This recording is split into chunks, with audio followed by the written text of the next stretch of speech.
So now I had a new problem. This is going to deal with SA, this is going to deal with Munchausen's and child abuse. If it's not for you, just keep scrolling. I do not think homeschooling is a good idea because I've been there. I've been forced to have the Christian perspective on science, on history, in biology. It's not doing anyone any favors. And as an added bonus of being in a Christian curriculum for homeschooling, you basically have to take Bible courses every semester or you fail. And it is very, very ridiculous because you're given of actual facts. So when I became homebound with this new algebra problem, we had to go to the state and have the state assess what works I had done and what qualified. So how far I'd be behind or if I would graduate on time. Now keep in mind, at 14, they let me know, oh, by the way, you have a biological problem and will not be able to have children. So now, any hopes I had of a family or making that work and redeeming myself that way, or even getting a husband, were dashed. Because those were breeding males. You didn't take breeding males away from females who were fertile. So now it was, how much money can you make? Which I didn't know, because once I said I wanted to be a doctor, it was, women don't do that. Your missionaries and your teachers, that's it. But they expected me to have all of this money to repay them, to take care of them in their old age, all of it. So when they said, all right, you have to go through homebound, that means a teacher comes out 2 or 3 times a week and helps you stay up to date with the current school curriculum in the local area so you can graduate on time. My grandparents had not mentioned state, what did they call them? I never was visited by the state. No social worker, no nothing ever came to the house. But they hadn't mentioned records of my schooling for years. So they put me in the car and they drive me to a tiny school. And this is the school where they send the kids who have stabbed teachers and gotten pregnant. You have to have a security guard let you into the building, frisk you down. You have to go through the metal detector. And then you have to be escorted from one room to the other. That's how bad this was. And the principal let my grandmother know, you used a Becca, which is really Christian oriented. And it's a really base curriculum. None of it counted. I remember thinking, I'm going to kill myself. Done. Over.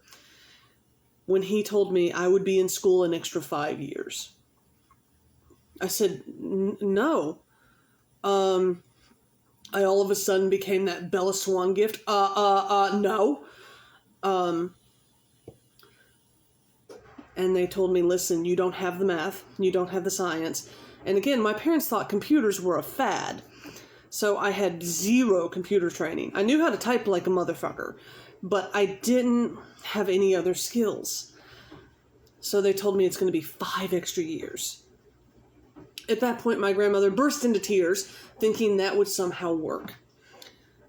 Because I said, what do you mean? I did the work. I'm a B student, a BA student, but I work hard. How can that not work? She's always doing this. She's always making scenes. I'm making scenes. This is Cam from Modern Family next to me, but I'm making scenes.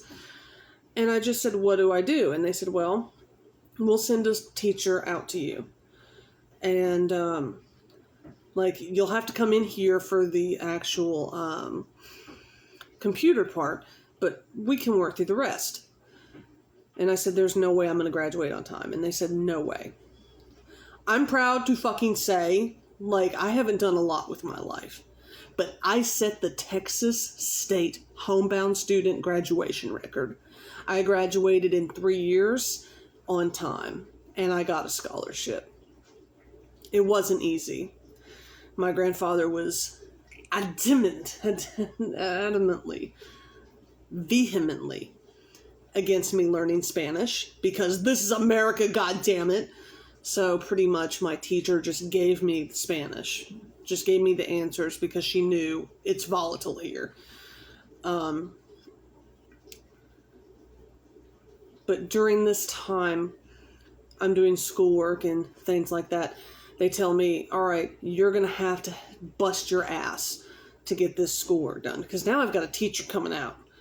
So all of a sudden my parents were like, look at what you're putting us through. You're making people come out to our house, so now we have to be here to supervise you when you should be doing your school. And it's like, no, you don't have to be here. The teacher has to be here to make sure that I'm understanding and handing in curriculum. But it was just something else I had done to them. But they told me, all right, you've reached a peak where you're not growing. We want to do this surgery. TMJ surgery. Again, I was born with a jaw that was just massive. I mean, like Jay Leno, Jesus Christ, amateur. So this surgery, and my mother actually had a job working for the surgeon, the highest surgeon at the time in Texas, who was doing these types of things. And said, listen, this is going to be bad. And I was like, what do you mean it's going to be bad? They're like, it's going to be a bad surgery. What they do, and I had a deviated septums at that time, so that means I was a mouth breather. Both of my nasal cavities were filled with tissue that they would have to go in and surgically scrape out and actually give me nostrils that I could breathe out of. So when you normally have TMJ surgery, they break the jaw and it ends up blacking both your eyes. But they wire your jaw shut because you can breathe through your nose. They couldn't do that with me. So, and I didn't know how many bolts I had until this last year. I went to a dentist and they took x-rays and they said, were you in a car accident? And I said, no. And they're like, you have 35 bolts in your... I didn't know. They said there were only 4. There's 38. Do not fight with him. All of you get the window. And this surgery was going to be the most painful, long recovery time surgery I'd ever had. And so what they ended up doing, they said, well, we can't break your jaw and wire your jaw shut without your nostrils being open. But we can't fix your nose and then have enough time. So what we're going to do is we're going to go ahead and do the TMJ surgery and we'll fix one nostril so you can breathe, but we'll put your jaw on a nearly wired so you can at least breathe. That should have been a clue. We've already got problems. We've already got complications. You're worried about me being able to breathe. And I almost did suffocate. At one point, the blood got so caked into my throat, it cut off air. If my sister hadn't been there at the time, if my older sister had not been there at the time and grabbed a suction hose that they were using to help with that and grabbed my head up and held me up and suctioned the blood out of my throat, I wouldn't be here. I remember waking up from the surgery and I remember feeling everything stop. And I choked and I coughed. And when I coughed, blood went everywhere and I passed out. This surgery completely immobilized me. For 6 months, I was just, don't touch me, don't talk to me. All of this while trying to do school. I remember because my homebound teacher came to see me, I was told in the middle of it. And I have to say, it's the worst surgery. It is the worst because your head is tied up. My eyes were blacked, but they had also fixed my nose. So it was, whatever you do, don't sneeze, don't blow your nose, don't wipe your nose, because it's got no filling in there now. You can collapse your nose and be Michael Jackson. What the fuck?